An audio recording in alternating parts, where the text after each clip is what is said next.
Alors le groupe c'est Mr. Croc, MRCROCK. Donc on a longtemps hésité avant de changer de nom de groupe, mais on s'est dit qu'on allait le garder parce qu'on a commencé comme ça. Parce que ça devient d'une erreur de français, d'une erreur d'anglais du chanteur qui avait composé une chanson qui s'appelait Mr. Croc et qui voulait dire, en fait il voulait dire Mr. Crook, qui voulait dire un malfrat, mais on a gardé la faute. On a gardé la faute d'anglais pour se dire bon bah ça va être notre personne à 5, ça va être notre personne, ça va être Monsieur Croc. Voilà, moi c'est marrant.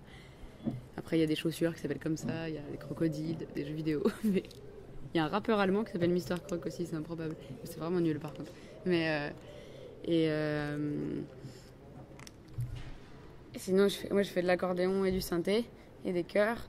Et sinon il y a quoi? Il y a 2 chanteurs, il y a Walter dedans qui est chanteur lead, guitariste, qui prend la basse aussi, parce qu'on se fait tourner la basse en fait dans le groupe. T'as Christelle qui est chanteuse lead et qui fait guitare et basse aussi, donc qui tourne aussi. Il y a Ben qui est pianiste, chœur et basse, et Marc le batteur. Voilà, donc la basse tourne entre les 2 guitaristes et le pianiste, parce qu'on n'avait pas de bassiste de base. Tout le monde compose. Je participe à un projet quand je suis dans le cinéma, même si j'y mets tout mon cœur, même si j'y mets toute ma personne, ce qu'il y a à dire. Et la musique, on est créateur. C'est comme si c'était un énorme tournage qui durait très longtemps, où on créait plein de trucs. Et c'est comme si on créait une scène dès qu'on créait une musique, en fait. Donc c'est important d'être dans le processus de création, en fait. Les premiers concerts, je les ai faits entre le premier long, entre le film de Delphine Glaze et la Xanadu, la série. C'était les 2 premiers trucs que j'ai fait. J'aime bien comme ça avoir des playlists de tournage que des réalisateurs donnent.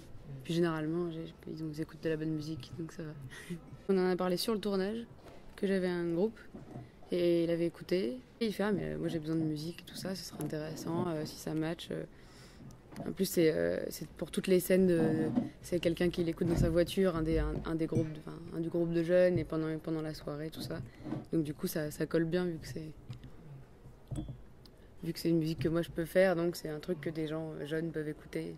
Mais tout le monde peut écouter aussi. Moi j'adore Fixie, donc qui joue dans Java avant, mais moi je l'ai découvert avec Winston McAnuff. Ils font du reggae musette, comme ils appellent ça. Et je trouve qu'il innove.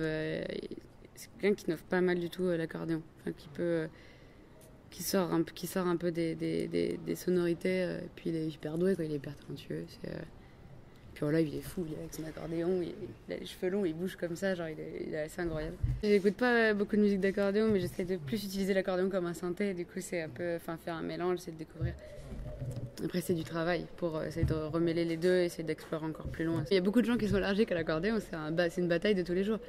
Mais c'est parce que c'est un vieil instrument qui a mal vieilli, parce qu'on a vraiment les souvenirs, oui, des guinguettes, d'un truc de très vieille France. Mais après, il y a tout l'accordéon qui est utilisé dans les musiques d'Amérique du Sud aussi, qui est extraordinaire.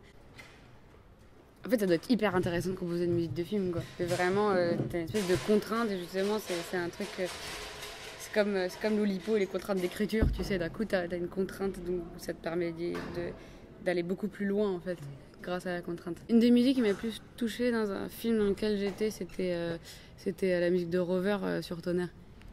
Parce que c'était, pour le coup, pour le coup, ça nous accompagnait pendant tout le tournage, parce que t'avais Vincent qui faisait de la guitare, il y avait les enregistrements, enfin, c'était marrant, parce que vu que c'était cette musique qu'on entend à la fin, c'est un truc qui compose aussi pendant le film, que le personnage compose. Du coup, c'était vraiment un espèce d'aboutissement, et la musique de fin. Moi, j'aime bien les musiques de fin, en fait, dans les films dans lesquels je tourne, parce que c'est un truc où, au fur et à mesure, quand on voit plein de projets, on sait que c'est ce moment-là c'est un moment où tu as plein d'émotions, où tu peux être différente à chaque projection. Du coup, j'avais eu ça avec la musique d'Isia aussi sur 17 filles, où dès que je l'entends, je pense au film, quoi. C'est un truc que je découvre après. C'est plus hors tournage, c'est période de projection, et c'est bizarre parce que du coup, tu remets tous tes souvenirs dedans aussi du tournage, mais tu as aussi les souvenirs de l'après, de chaque fois où tu as vu le film, quel truc t'as ressenti.